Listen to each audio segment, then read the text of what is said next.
Welcome everybody to today's live session with us at Dream Data. Today we have with us joining Brandon Rhoten. Did I get that right, Brandon? You did. You did. Awesome.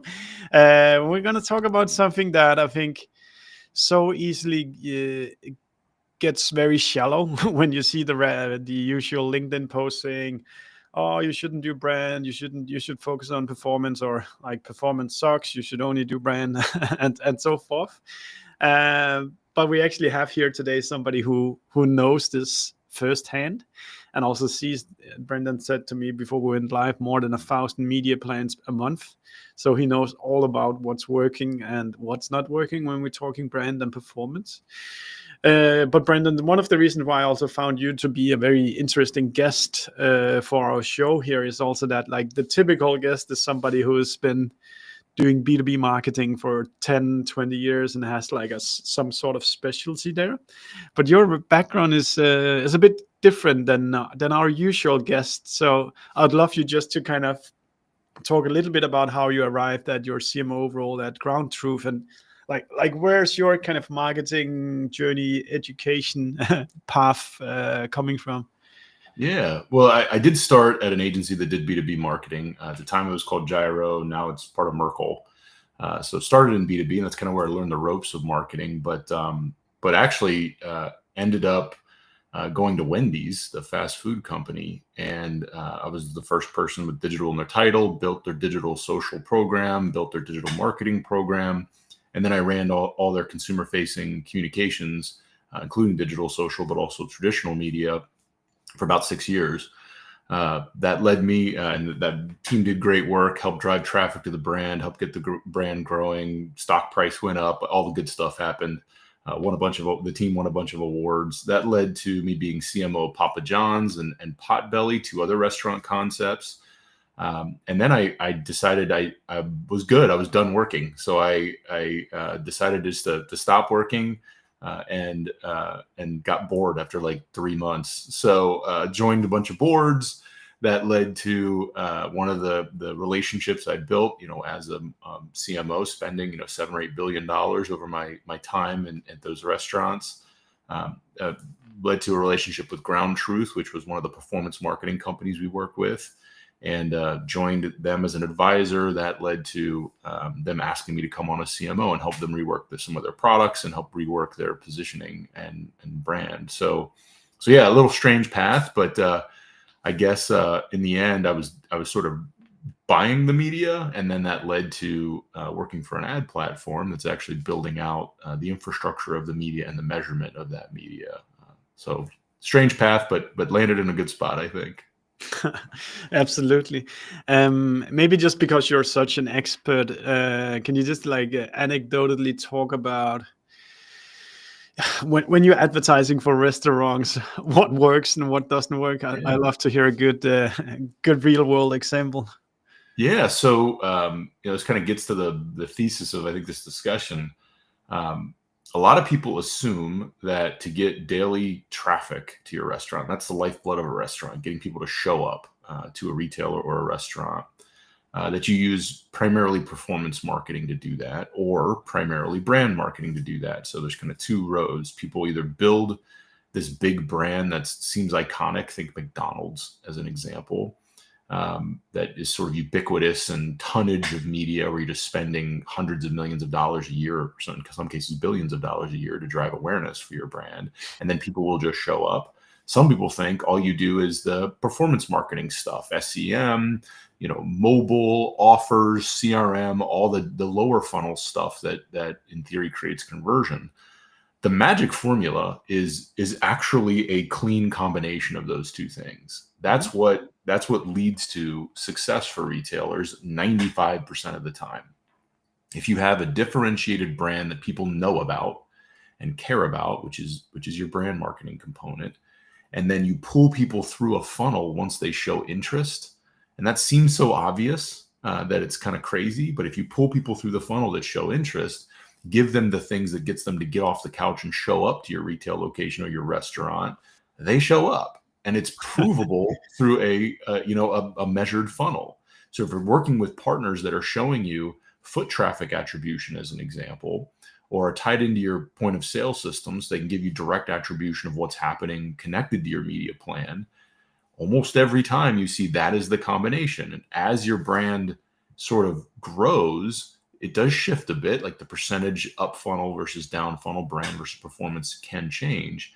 But the combination is the magic. And almost no brands have that kind of solid combination. Very few. The ones that do are the ones that are consistently successful. So there's a lot of chicken concepts out there in the US right now that are killing it. This chicken right here, Dave's Hot Chicken, is one of the fastest growing restaurants in the world. Oh, wow. And these guys have a killer funnel. They've got a differentiated brand that's interesting, are doing crazy things like 3D billboards and drone shows when they open a new store, things that grab attention, that differentiate, that make them interesting, creative, that's actually worth watching, not just a bite and smile of a chicken sandwich. And then they have a refined funnel using social at the top, and then they have a refined funnel, down funnel, that actually is hitting people as they're making the decision.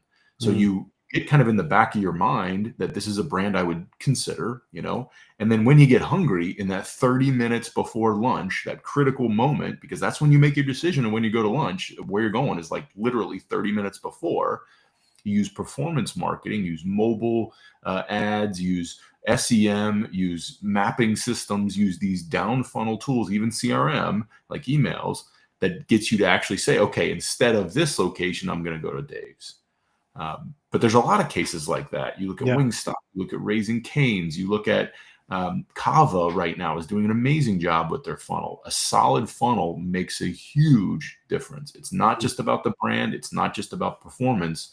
It's about the recipe that leads to that conversion, balancing the two.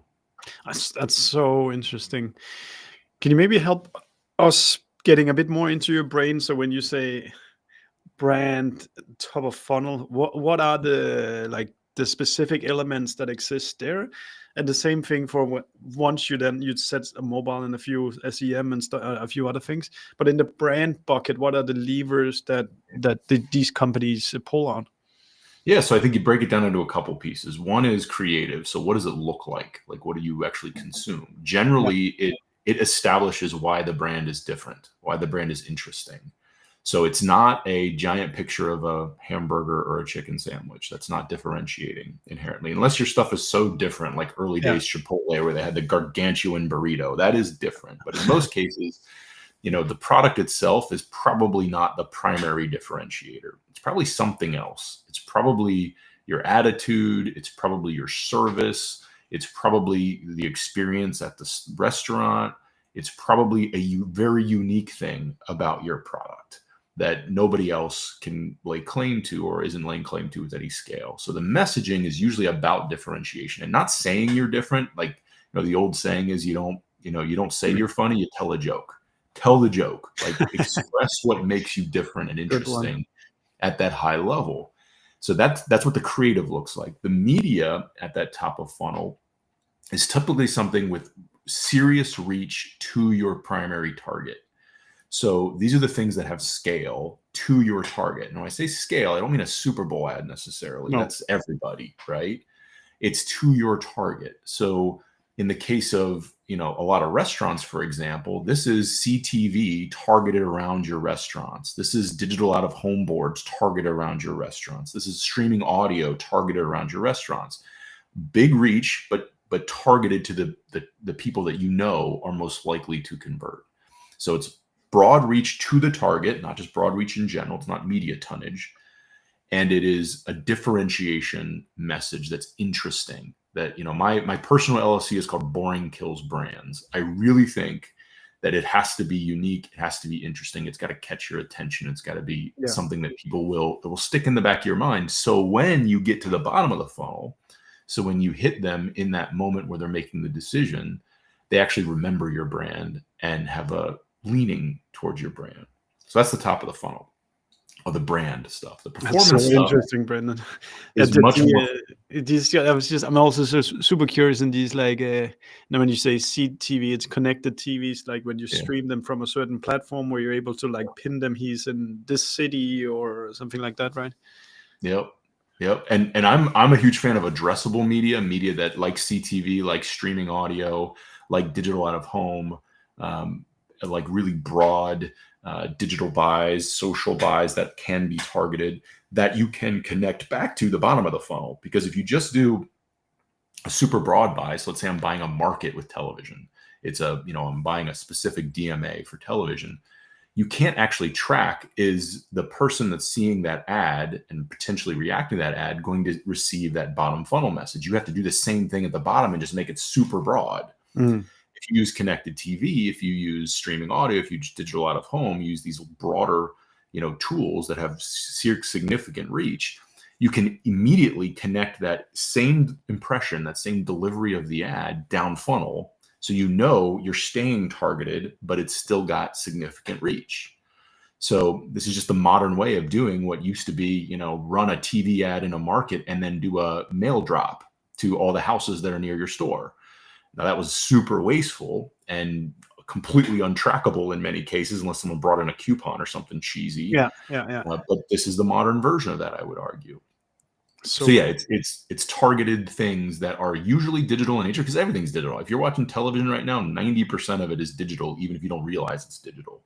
Unless you're watching cable or over-the-air television, which is not the majority of people that, these restaurants and retailers are going after. You using these digital channels are much more effective and much more measurable.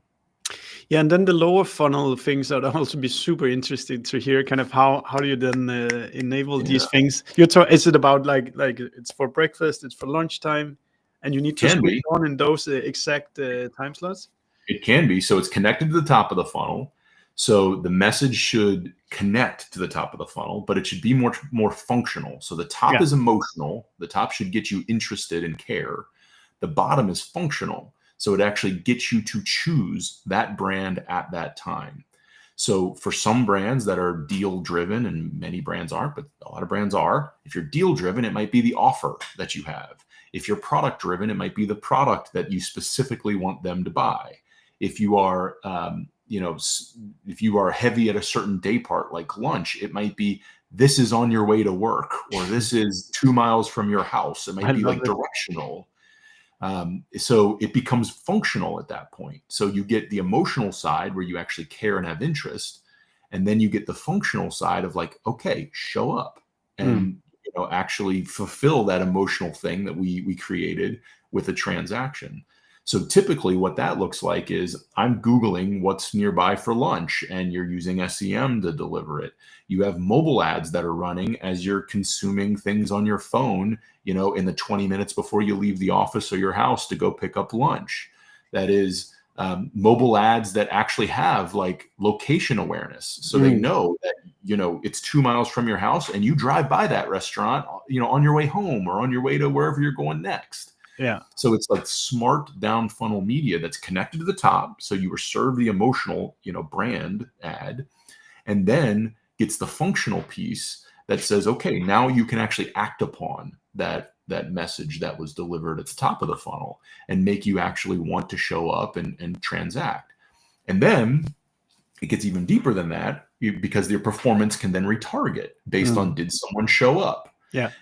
Then you retarget people that looked like the people that showed up, which starts the process over in a way that has a higher conversion rate, because it's people that, are likely to actually fulfill, the ask that you have to show up for a transaction. It's funny when you work with food, you literally have the right message at the right time, whereas all of us in B2B are more like dreaming about what's the right time. But lunch But I is tell you lunch. though, I would totally argue B2B is the same way. So obviously GroundTruth advertises, right? We've got a campaign out right now, and our top of funnel is using Oscar from The Office right now. Yeah. And he's a CFO explaining to marketers that they're using marketing math, and that's a bunch of garbage. You should be measuring real business results, things like traffic, people showing up to your retail location or your restaurant. That's the emotional message. I have a funnel completely below that, based on each industry, based on the people I'm targeting, based on your role at the company, saying, okay, here's the thing you can buy that does this real business results effect. So real business results, and the idea of you should care about the P&L and your actual, like, what you're achieving with your marketing, the outcomes. And then the bottom of the funnel is all about CTV can do that for you, and here's how.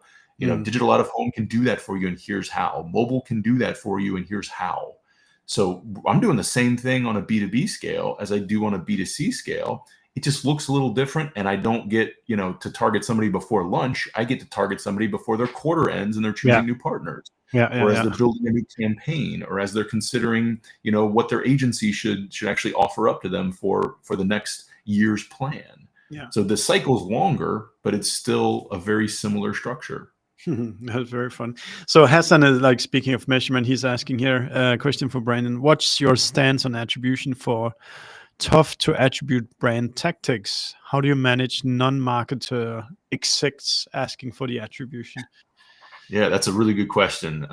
And at the end of the day, you do have to align to your business partners to understand what they value in the P&L, because does the CFO, the CEO, your board could care less about the number of likes you get on a post. They could care less about the reach of the impressions of your press release. They just don't care about that. That doesn't matter. That doesn't influence the business in a meaningful way.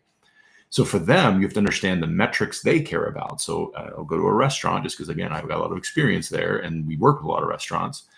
They care about, are more people showing up today than yesterday? Are new people showing up today? So people that haven't visited before. Is our frequency increasing? Are our loyalists coming more often? So if you start with that particular outcome, are more people showing up today than yesterday? And then you back up and saying, well, how do I measure that? Well, if you're working with the right partners, the media should give you an insight into that. It should give you foot traffic attribution connected to your media. Or it should give you loyalty, frequency of guests, or it should even be able to tie into your point of sale system and give you check growth and an idea of, is it actually driving a higher transaction for each store? So I think you have to define with your partners, what is the outcome they desire? And then once you know the outcome they desire, you work your way backwards to how do I build a funnel to achieve that outcome? So in your marketing department, absolutely, you're probably going to talk about the marketing metrics that matter to you. But as soon as you get outside of anybody with marketing in their title, you stop talking about marketing. You don't ever say that ever again. Instead, you say, this campaign, this funnel drove this foot traffic, or drove this check growth, or changed this outcome in frequency, or made more people download our app or visit our website, or whatever the thing is that they think directly connects to revenue growth, because that's what they care about, is revenue growth. At the end of the day, marketing is an investment to get to a revenue outcome. It's not an intent to get a lion at Cannes. No. Even though that's great. It's awesome when I get to send teams to pick up a lion. But that's not the point. The point is not likes and all this stuff. The point is to get to an outcome. Let's pin that, Brandon, to everybody. When you're speaking with people outside of marketing, you let go of the marketing geeky metrics that you like, and then you talk the language of the ones that are receiving the information. You have to. And in marketing, you should be comfortable with those real metrics. And you need to connect the dots between your activities. And some of them are correlations, but a lot of times you can get down to causations with the right tools, with the right partners. You can get down to really close and do things like pre-post and out of control tests that tell you, is there a lift, from these activities? What changes in product mix? You've got all these variables in your data that you can connect directly back to marketing efforts. And as long as your data is relatively clean and your partners are strong, you should have a pretty good case for this is affecting traffic, as an example, foot traffic. And then you get more investment in marketing. Are people also doing like physical counting in the restaurants sometimes? We ran this campaign with these guys. Are more people can I see them with my eyes? Yep, they do. And in many cases, the point of sale system will do that work for them. So it'll tell them their number of transactions. It'll tell them the size of those transactions, where the check growth is improving, for example. So the POS will do a lot of the work there, the point of sale system. But again, your media partner should give you signals there, because sometimes that's delayed. Sometimes you don't get that instantly. So you should have a sense of estimated foot traffic that you can drive, or estimated check growth you can affect. And then you should be able to validate with your partners that it's actually happening in the business, the outcomes occurring. Super interesting. So if we change gear and then say, so you have so much knowledge about how to get somebody to a restaurant, or how to get a consumer to do certain things. What have you taken from that knowledge into your role now as a B2B CMO? You need to recruit physical shops, physical restaurants to use GroundTruth? Is you call it a software? Do you call it a service? Or It's a platform. It's a it's a platform. So it's kind of SaaS, but it's a platform. So you can manage it yourself, or you can work with our team to actually build out a campaign or a program. It sounds super nice. Yeah. So, I mean, at the end of the day, we have our own funnel to actually pull folks in that would want to use GroundTruth as a platform or tool. A lot of agencies work with us. So generally we're advertising to agencies, but we're also do work with brands directly or small businesses directly. So really I think the way we understand how to actually affect their marketing outcomes matters, because most companies you talk to, most platforms you work with, they're trying to sell you media.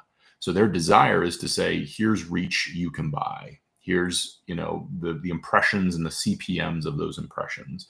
Well, again, that's useful information for marketers. It's completely useless outside of marketing. They want to see what outcomes you can drive. So I think one is we understand what people are trying to achieve with their media and then can help them get to that outcome.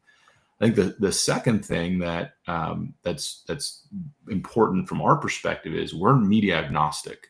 So if you go to a lot of platforms or a lot of channels, you're using their walled garden, and nothing wrong with using Meta, nothing wrong with using, you name the platform, Google, whatever it is, but you're playing only in their world.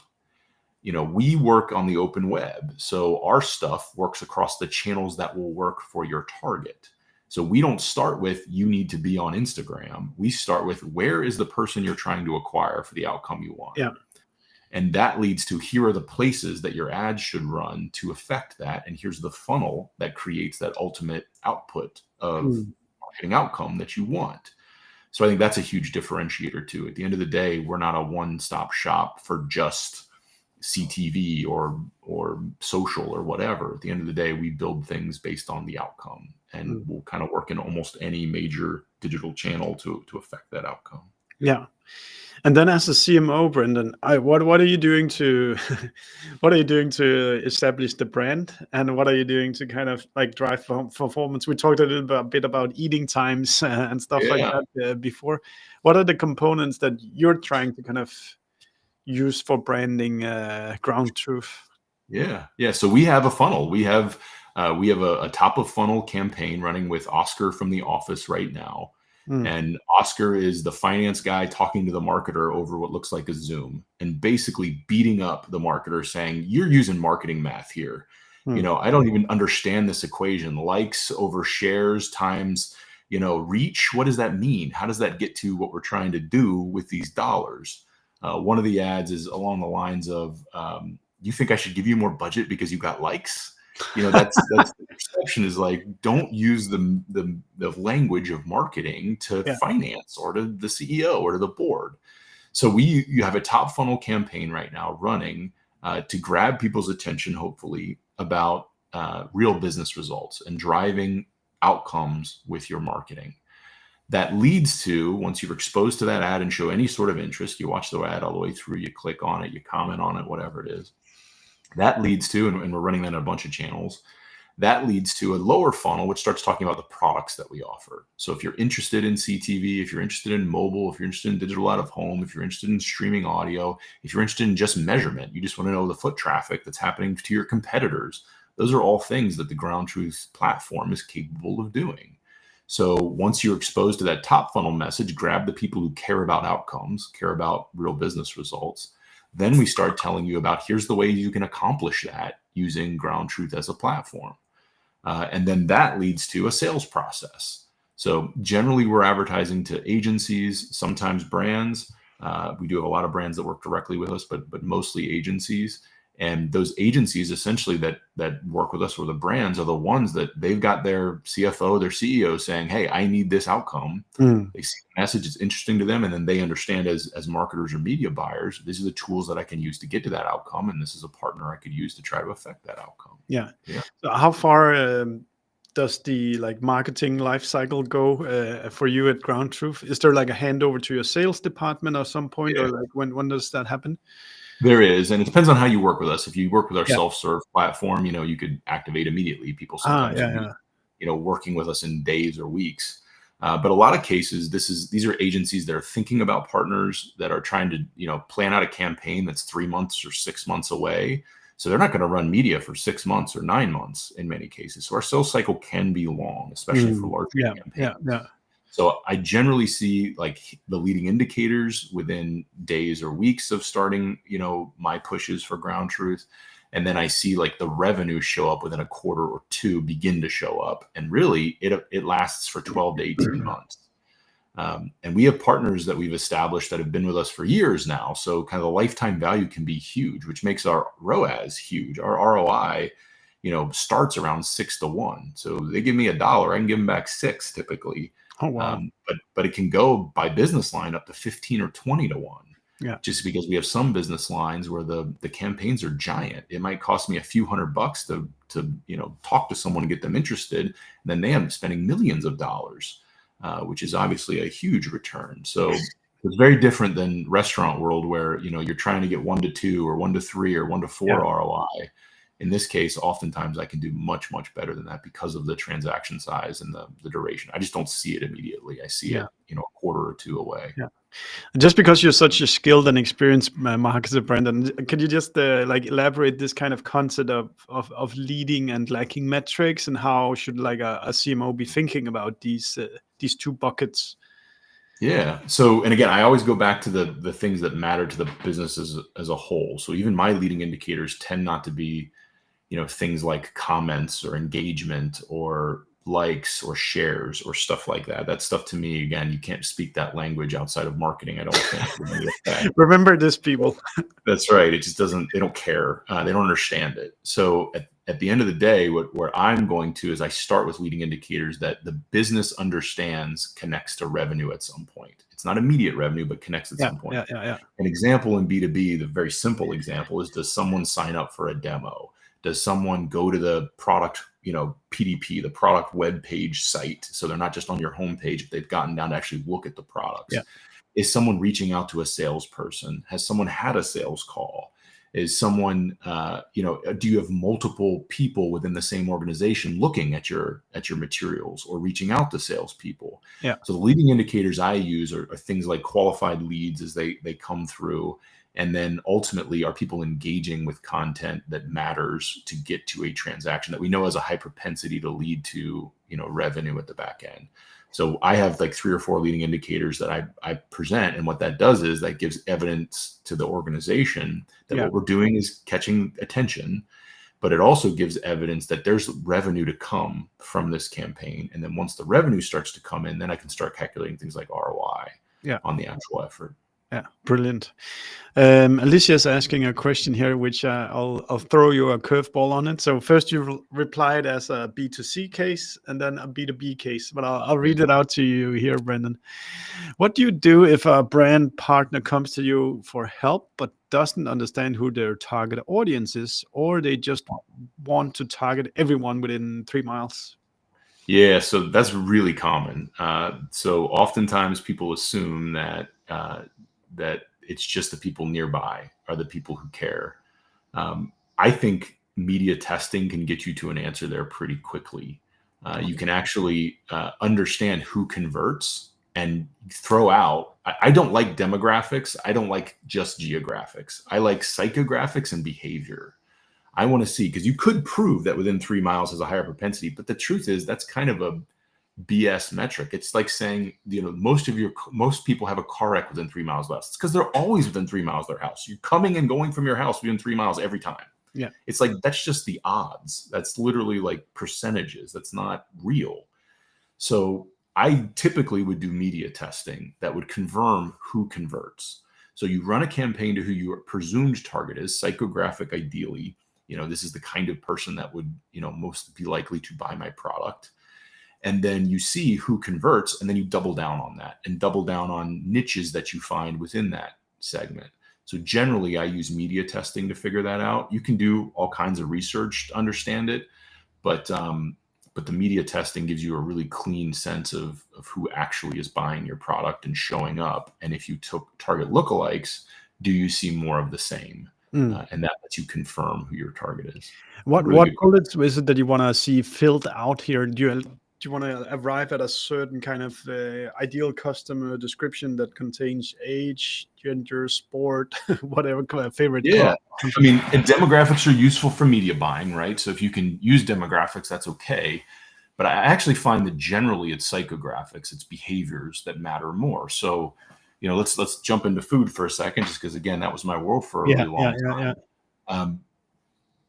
People who like spicy food aren't all age 15 to 24. They're just not.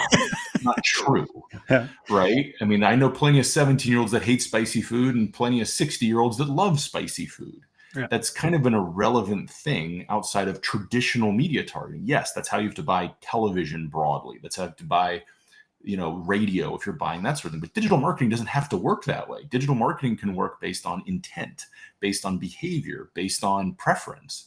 So I'd rather target the people that are most likely to eat spicy food than the people that are 15 to 24, whatever that age range I said was. Yeah. So really for me, the media testing can help you define those things. Where do they spend their time? What do they consume from a media perspective? What programming do they consume? Where do they actually make decisions? And what platforms do they use to make those decisions? So if it turns out that a lot of people on Snapchat like spicy food, great, run more Snapchat. Who cares? We shouldn't be precious about who our target is. We should be precious about who converts at the end of the day. Yeah. So for me, it really does boil down to media testing and using channels that give you enough information about behaviors or psychographics that then you can then double down on what works and spend more money on what causes conversion. Super cool. Now I'll throw the ball to you again, reading it out as like a B2B case. What do you do if a company comes to you and doesn't understand their target audience? Like, what should a B2B CMO be doing then to kind of find the right target audience? Yeah, I argue it's the same process. It's the same. People try to separate B2B and B2C a lot, and I'm just not seeing the separation as much as most people do. The sales cycles are longer. You're going to have to talk to more people because many people are involved in a decision. All that's true. But when you're going to dinner with your family, there's a lot of people involved in the decision too. So I don't think they're as different as people make them out to be. And, so I'll give you an example from our world in B2B. Oftentimes we'll target, the chief marketing officer when we're trying to communicate for a marketing product. I've been a chief marketing officer a long time. I don't make decisions on what platforms we use. I don't.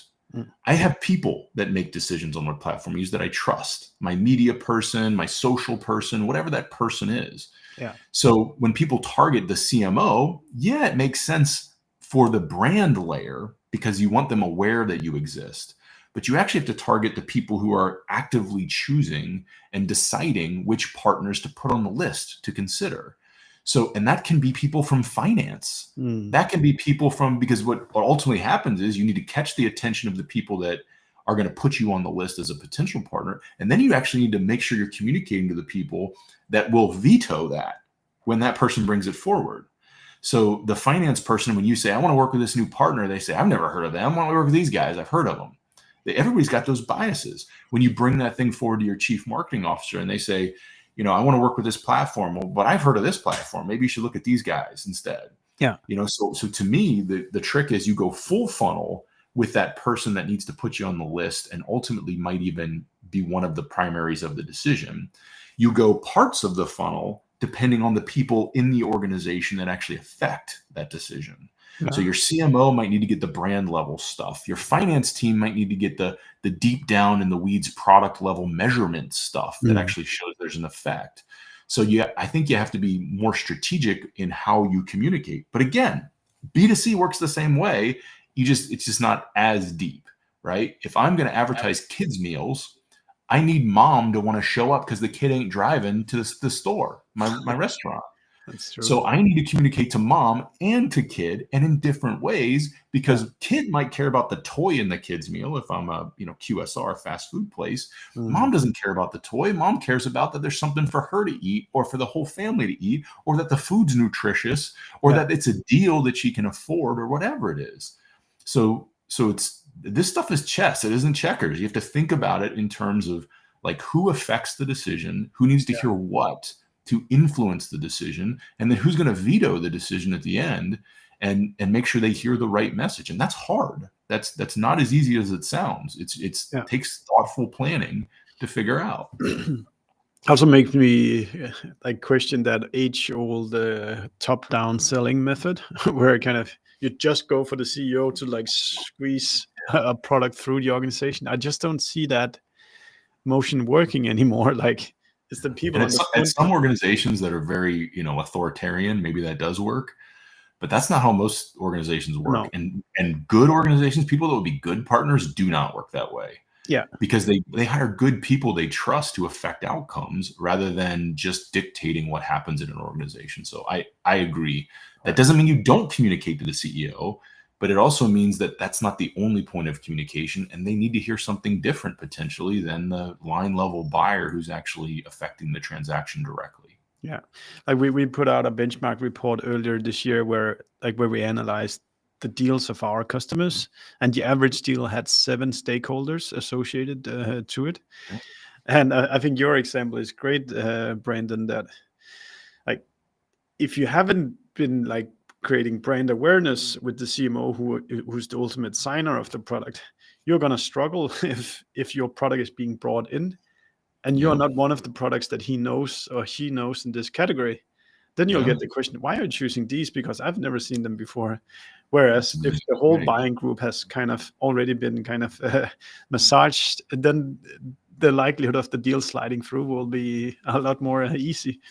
You're totally right. And again, the messaging does need to shift a bit depending on the level. The CMO is not going to care about the nitty-gritty of how the product works, but the person who's going to be running the product every day, the person with hands on keyboard, is going to care. The CMO is going to care about the top level stuff. So it's really about choosing the right message. I mean, this is marketing 101, right? Right message, right person, right time. And really with the right funnel that leads them down a path to see that you're a viable potential partner. Yeah. Or a restaurant where you should buy a chicken sandwich. It doesn't matter. It's all the same stuff, just more stakeholders and longer cycles in B2B generally. Yeah. I'm thinking about this to change chapter a little bit, the creative side of B2B marketing in particular. And this is probably where we also should draw on some of your B2C experience of like what actually gets attention, what works, and like instead of being boring, how can you actually stand out? And I noticed you said like some restaurant did a drone show or something like that. Dave's. I was talking about Dave's. They're one of the people that we work with. But again, there's a lot of restaurants and a lot of retailers, period, that have great examples. So yeah, I guess this is a cliche at this point, but the marketing world has saturated everyone at this point. You see hundreds of ads a day, right? Everyone's saturated. My God, and flipping through LinkedIn, you're gonna, so thinking B2B and just going very specific there. Yeah. You're gonna see the same, product feature benefit discussion that is the kind of staple cliche of B2B marketing all day long and ignore 99.9% of them. Now, you do need to see that stuff when you get down funnel. So if you've been exposed to the top and shown interest, then yeah, you need to understand how the product works and what's the offering. But really, I think most B2B relies on feature benefit discussions versus on something that's more emotional. We make decisions emotionally. I don't care if you drive a Toyota Camry, you're making that decision emotionally. It's the most practical car on the planet. Yeah. But you still decided you wanted to be practical. That was important to you emotionally to be practical. So I do believe you have to do things that grab attention. Yeah. Even at that B2B level. And when brands, use something like a celebrity as an example, which is kind of a very common tactic, I think most times they just plop the celebrity and they have them walk through their office. That's what they all look like, 90% of them, where the celebrities walking through the office saying, this technology is so great, because like they're still doing features and benefits. Yeah. It's still the same thing. They're just using, a famous face to do it.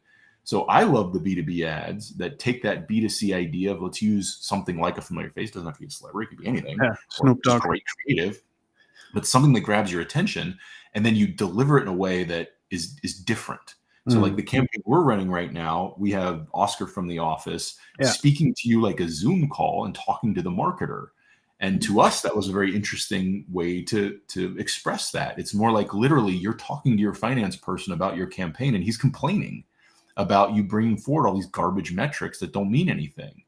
So everybody's had that conversation early in their career, maybe late in their career if they haven't figured out that's not the right way to do it. I just now realized, Brandon, that there's a character in the Yeah, office called that's it. Oscar. I thought it was your CFO, but now it's okay. Now it's even better. Then it's Yeah, it's a dude from the an actual office. So celebrity. Super nice. he's delivering that message to grab attention, and we think that that's kind of the thing that when you're scrolling through, it's going to cause a little pause, going to cause you a second, like, why is Oscar talking to me? Yeah. And what he's talking to you about, again, is that conversation that we've all had with finance, again, hopefully earlier in our career, where they're just frustrated because marketing isn't showing an impact on their business or even expressing impact. And the really crazy part about all that is most marketing will have an impact, and it's actually the marketer's inability to demonstrate what that impact is that causes the program to fail internally. It's internal communications that's the problem, because you're using vanity metrics, using things like likes or shares or engagement or reach or impressions or whatever. You know, I got a cheap CPM. I remember early in the days at a big company I worked for, you know, what the agency presented me was, we got the cheapest CPM. I'm like, I don't care about your CPM. It doesn't matter. Your cost per 1,000 impressions is irrelevant. Did more people show up because we did this campaign? Yes or no? Yeah. And it's crickets. Like, get to the thing that actually matters for people. So working with the right partners, having the right measurement in place is critical to understand, are we actually affecting the business? Yeah. You don't even need to have great technology internally. Just work with good partners that can give you a correlation analysis, can give you a sense of direction of what's happening to your business, so you can express that more broadly, and people can start seeing internally your marketing as an investment versus as an expense, because that's how finance sees it until you prove otherwise. That's super interesting. How do you go about the I'm really interested in this creative element, which you really seem to master, Brandon. Is there guidance to give on how much you should spend on the creative and how much you should spend on the distribution? Or is that like a wrong way to think about it? Or how do you evaluate that your creative is good enough to get a good amount of budget behind it? Yeah. I do have a rough rule of thumb that I have to spend at least 70% on distribution. Yeah. And maximum 30%. And that's for smaller budgets, because you get to big budgets and it's like a rounding error. It doesn't matter. At Wendy's, at Papa John's, at these places, like, you'd spend pennies on the dollar to what you spend on distribution. But at smaller brands, I do think you have to spend the majority on distribution, because if it's not exposed to anybody, the creative's not useful. And you can't count on anything going viral ever. That's the most ridiculous marketing mindset. We just make great creative, we'll put it in the world, and everybody will show up. That's garbage. And you should try to make great creative, but that's more luck than it is, planning. So, my rule of thumb is, does it actually make the target pause and pay attention? And I know that sounds super obvious and kind of, trite, but that's really what matters. Does the creative connect emotionally and make someone stop and pay attention to it? And you can see that in your metrics pretty fast. You can see if you're running on a social platform, if you're running on a mobile platform, if you're running on even CTV, you can see, are people, if you have skippable ads as an example, are people engaging at a rate that's reasonable, that gives you a sense that that's great. But again, those are marketing metrics that give you a sense of, is the creative effective? But I do think you should use the B2C tricks. The B2C tricks are pretty obvious. You'd be interesting.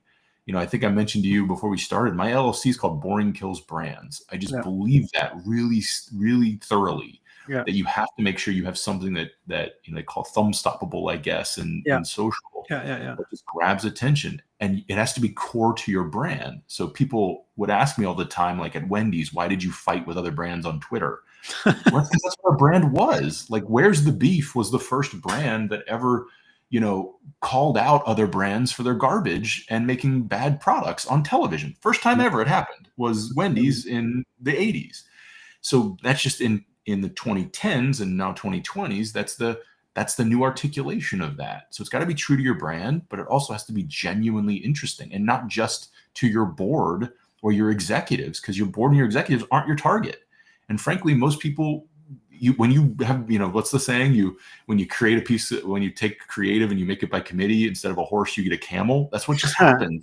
This hodgepodge of things that are vanilla You have to find the things that actually resonate with the target, have data that shows that it resonates, and then scale those things. So I do think you spend more on distribution than you do creative, and you don't have to spend a fortune. You can find ways. I mean, I love the guys over at Cameo, for example, that app that lets you have a celebrity directly talk to you. They have a B2B model there. My brand, actually, one of my Potbelly was the first brand that did a B2B program with them back in the day, because that's what we wanted to use them for, was use someone who is known to the target and actually deliver an ad that doesn't cost, $250,000 to produce. Do you get I've been super like, do you get what do you call it, the rights to use the celebrity along with the deal? You can.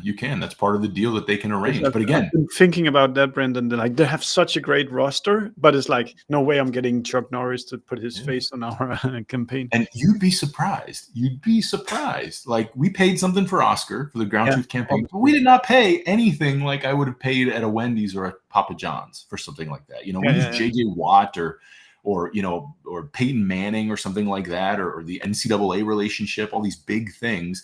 Yeah, you're going to pay 6 figures plus for the celebrity endorsement or the face or whatever it is. And again, I'm not always condoning celebrity endorsements. I just think that's an example. But you can find people. How many programs are out there on Netflix and HBO Max and Hulu and all these things? Like, I wanted to get the guy for our next campaign, the Milchek from Severance. That's an example of someone that is interesting, is culturally relevant, is going to be known, but isn't necessarily going to cost you $1 million to have as a face. So you just got to be ideas right now. and you don't need a celebrity. I mean, look, I got brands behind me. Like, I love just collecting stuff from brands and showing off like what's smart. You can use packaging like Liquid Death. You can use, niches like extreme sports like Red Bull. You can use stunts like, Packy did the 1 chip challenge that blew up forever. You got Savannah Bananas are just ruling social media because they're doing something with a twist that's interesting and different. You creative. I really think it boils down to, like, be interesting to the target, not to your CEO necessarily, but to your target, so they respond and pay attention to the thing you put in the world. It's just as important as having good distribution, as having a piece of creative that is actually going to get someone to care. That's brilliant. Thank you so much for that, Brandon. That was educational for me as well. One last question before we wrap up. How do you then pull how do you extract the value of the brand investment in the sales team? Or how do you get kind of like, how can the sales team exploit that we've done a good job investing in our brand, we're interesting, we have the Oscar or something like that? What are the mechanics that the sales team can use from the brand investment? Yeah, so frankly, I'm still figuring that out, because the B2C world doesn't have sales teams. This is my first time I've had a sales team. I've been here 3+ years, but the first time I had a sales team, so I'm still learning that. I will say our sales team loves having a campaign that they feel proud to forward on, that they feel proud to show in a pitch, that they feel proud that someone paid attention to our marketing, and we're a marketing platform. So it's like, we actually kind of we're a painter that paints our own house sort of thing. So there's a pride level there. We also do integrate it into our content. So we integrate, Oscar and the messaging, the real business results messaging, into everything. We're reworking a bunch of our products around outcomes. We have some of it in there right now, but our platform in 6 months is going to let you come in and choose what is the outcome you want, and then we build a plan around the outcome. So it's about real business results as the starting point. So it's a work in process. It's not perfect yet, but integrating those elements into the pitch materials, integrating them into the product materials on the website, integrating them into the product itself, I think is a critical component of this whole process. You can't just have a cool ad and everything works itself out. You do have to build up structure to make it work. Just like if you run an ad for a restaurant and then you show up and it's nothing like the ad, that's bad, right? Burger King got all kinds of flack because they'd have giant pictures of beautiful cheeseburgers, and you'd come in and it looks like this depressing squash thing. So you have to deliver, through the process to create trust and ultimately deliver on the promise you're making in marketing. I guess at the end of the day, it's about taking the brand assets that you have, the messaging that you have, and making sure it's as full funnel as you call it. What you see very early days could also be parts of the sales deck. It's the Yes. same question, so it's the image of Oscar saying something that opens the deck, or so it kind of feels integrated in some sense. Yep. It's all got to be connected so people actually pay attention. Cool. Okay, Brandon, I'm gonna set you up for a last pitch before we signed off, and I think it's basically I just want you kind of to summarize your point here about why brand and performance should go hand in hand. So if you kind of were to kind of repeat the like quintessential of what you've been trying to explain to us here today, how do you make a brand and performance go hand in hand, and why should it go hand in hand? Yeah. If nobody's paying attention, they will never convert. So brand makes them pay attention, makes them care. The bottom of the funnel, the performance component makes them show up. So if you don't have both working together cleanly and good measurement throughout, you're never going to have an effective funnel. It's never going to be efficient from a media standpoint. And at the end of the day, you're not going to be able to communicate to your organization why marketing works. And marketing is going to be seen as an expense instead of an investment. That's very, very crisp. I think a lot of people has also kind of you're seeing this movement more about the 95-5 rule that LinkedIn talks so much about, that like most people are not in market right now. But Yeah, if you haven't been advertising to them while they're out of market, once they go in market, you're not going to be on that list.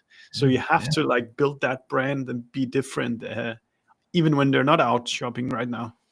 Totally true. And especially in B2B where you have really long sales cycles. So if they're out of market now but they pay attention enough to remember you when in 6 months they're in market, and then it takes them another 6 months to actually buy your product, well, that ad you ran a year ago matters a lot. Yeah. So I really think you do have to think about it in a more strategic way than just, I have Google running and someone clicked and went to my website. That's the old way of doing things, and I would argue didn't even work then, but certainly doesn't work now in a much more complicated ecosystem. That's great. Cool, Brandon. That's it. Thank you so much for taking the time to talk with us. And I really got inspired to get back at the creative part again. So thank you so much for that. And to everybody who's listening to Brandon and I, thank you so much for spending the time with us. Brandon, if people want to talk with you or mentor from you or just learn who you are, what should they do? Yeah, well, if you're interested in GroundTruth, GroundTruth.com is a good starting spot. We do have a try.groundtruth.com. You can play around with the platform. So jump out there if you want to check it out. If you want to reach out to me personally, LinkedIn's probably your best source. There's not a whole lot of people with the last name Rhoten in the world, and there's a lot less with Brandon Rhoten in the world. So, just searching for me on LinkedIn, you'll probably find me. And I'd love to connect. I love talking to smart marketers. I love talking to people that are trying to build a solid funnel. I love hearing stories of brands that are killing it. So certainly do reach out to GroundTruth or directly to me. Wonderful. And to you who are listening, do also go and search for Attributed where you listen to podcasts and hit subscribe, then we'll be really happy. Thank you so much, everyone, for joining in, and have a great day.